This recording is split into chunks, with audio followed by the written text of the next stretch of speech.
Hey guys, Mike out of here. I'm with Steve Zolinardo. We're here doing another episode of Real Estate on Record. We're actually in Florida today, but we're going to be talking about the Toronto real estate market and what we've been seeing in the last, I would say, since the end of October, we've started to see a little bit of a turn in the market. Yeah. Like, as we were talking, we piled up inventory, I would say from April to end of October.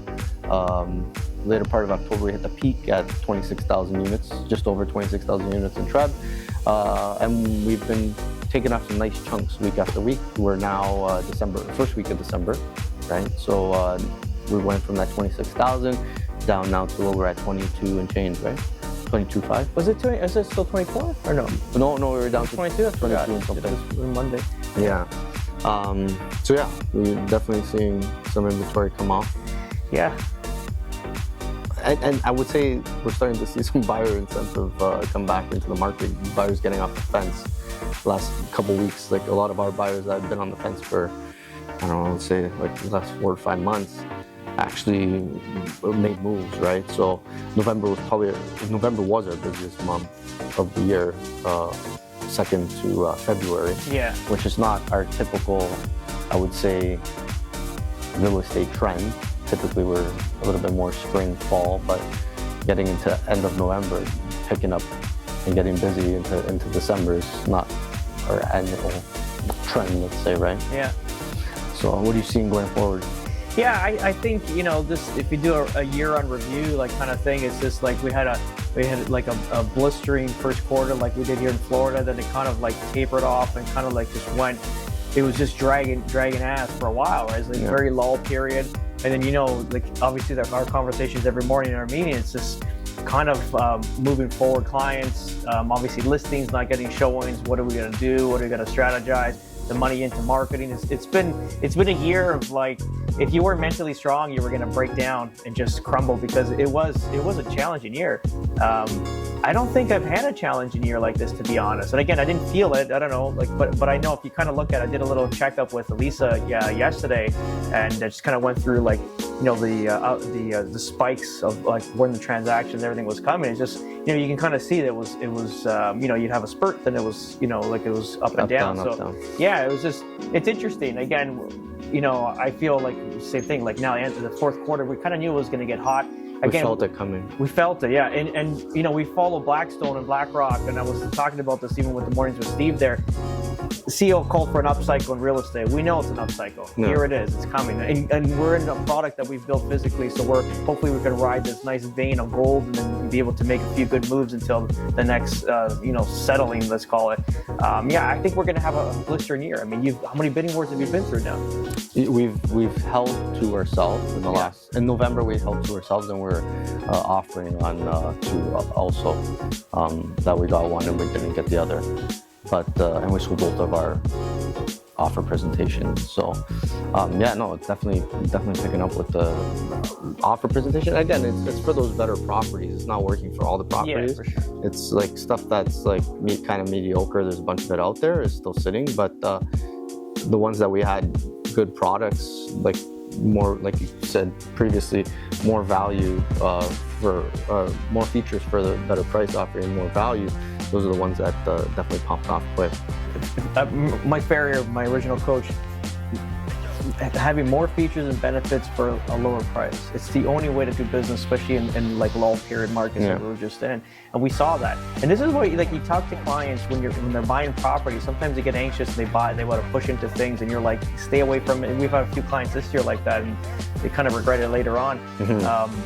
And it wasn't we kind of laid all the options and kind of like, stated everything. But ultimately, it's like, if you don't get a good product, you got to always find the best product, for the lowest price. I think that's always the goal. And then ultimately to make sure there's no detriments attached to it. Because even in times like this, like you're saying, only the good properties are selling. That's why they're selling, because they're, detriment free. Yeah. They're good properties. People see the value. People bet on the market, like, okay, in the future, this will be a good property. This like they always say like, in a crazy market, it's like having like a coffee with cream in it, right? It's all mixed up. And then when the coffee settles, the cream rises to the top. And that's similar now to with like properties, even realtors and stuff like that, or people in professions right now that are kind of rising to the top at a different level because of, they're not blended anymore. It's like you have to be really skillful to kind of do business or sell things, anything. Right? Which, as much of it's like this, you're being a grind sideways, let's say. Yeah. It's still been very positive in the end. Yeah. Which, like you said, it's still separating, let's say, realtors, for example, right? Good from the bad. But yeah, no, I think going into 2025, I think we're coming in hot for sure. Yeah, I think so. The rates, again, the lag period between rates getting lower until, like, that getting into the media, creating that positivity, that positive mindset, that translating into buyers feeling that there's going to be an urgent miss if they don't get into the market, and that kind of translates. This is why we're starting to see bidding wars. You had that one in Lasky for a client of ours, 34 offers. It's crazy. 600,000 over asking. Crazy. Okay, so it sells for, They didn't take it. Yeah, which is nuts. It's insane. Seller greed, like that guy deserves to be for like 80 grand. So crazy. Yeah. But the value, I kind of looked at the value of that property, and again, that area is kind of tricky because you can't There's find anything that sells. No. But between 1.7 and 1.8 is where it's at. That location to sell. It's like 300K over market. Someone's willing to pay. You should have ran with it. Shit. Yeah. Yeah. So to think that you're gonna get an extra 80 grand with no one in line tomorrow, I don't know. Such small thinking, right? Yeah. Even for that seller, doesn't make sense. The house needs work too. Yeah, a lot of work. Yeah. The good location was cool house, but again, it's not nice property. Not stellar. You need like 200-300 grand in there to kind of get it up to, like, let's say a $2 million house standard, right? Yeah, exactly. Yeah. But even going back to the buyers, like, coming off the fence, like, I think at the beginning of the year, like, there was we were supposed to get a rate drop. There was talks in April, and then that kind of like took the air out of the sails. Because January, February, March, we were like, everything was on fire. Like, it was crazy jump out of the box. Then we hit April. Everyone was anticipating that rate drop. It didn't come, and it was just like there was like a huge deflation, and just like everyone like fell flat on their face and it didn't move, right? So April, May, June. Then June we saw our first rate drop, and then July, August. So from June to now we dropped 2%. Oh, sorry, 1 3/4, which today's December 4th. We're anticipating at least a 0.25% drop on December 11th.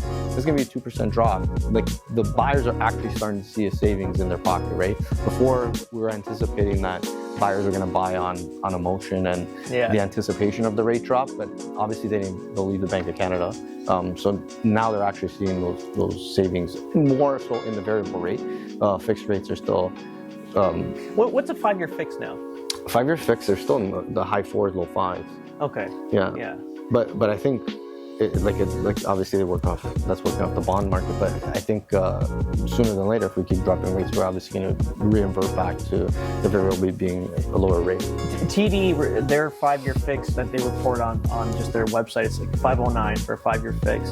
But After incentives and then brokers buying they buy it down. You're like a 4.25. Probably. I think even some of them are high 3s. Like that's their posted rate. Yeah. So that's going to make all the difference.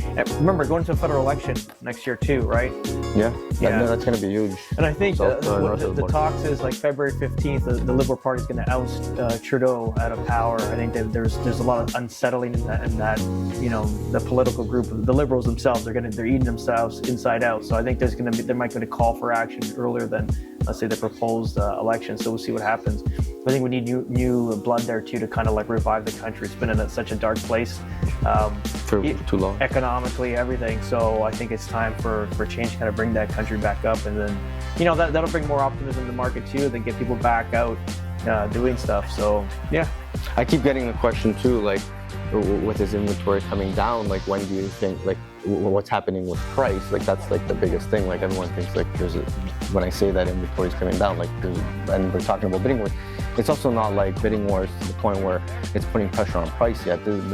Like I said, the bidding wars are on like the good properties, but there's still so much inventory that I think until we're at like 22,500 units, let's say, until we get down to like maybe 16,000 units, that's when we're going to start seeing pressure on price. And until we get to that point, which we're still a ways away, and who knows how long it's going to take. If we keep going, I think maybe we'll get there like end of the year if we keep on the same trajectory. But who really knows? I think right now what's going to happen is eventually those properties that aren't offering as much value are going to start selling faster. And that's what I've been telling clients is as things get better and rates, more buyers come off the side, the fence, basically, we're gonna start seeing properties start to sell faster before we start seeing prices go up.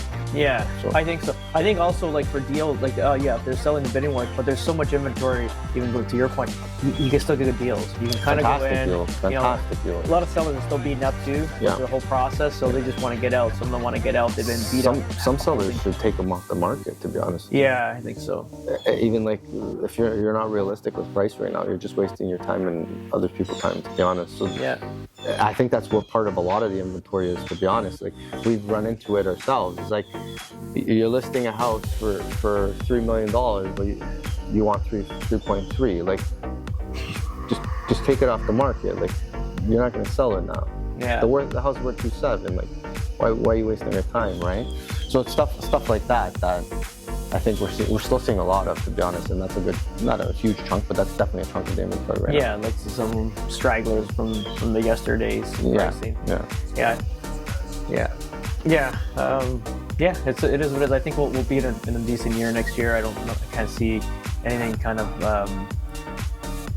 going to crash it at any point. Like again, look at the big guys that have invested into real estate, saying it's going to be a real estate upcycle. They're buying heavy amounts of real estate. I think we'll be sort of normalized next year. We'll see what happens.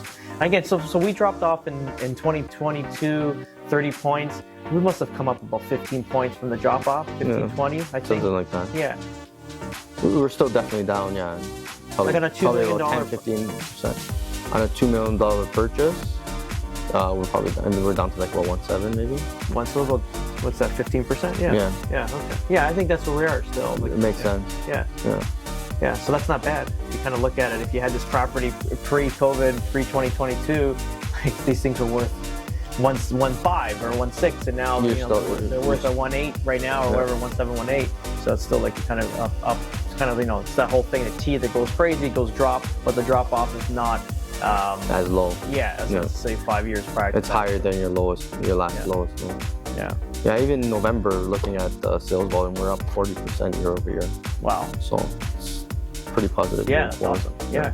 That's it, buddy. Thanks for watching another episode of Real Estate on Record. Like, follow, subscribe, and we hope to catch you guys on the next one. See you guys. Ciao.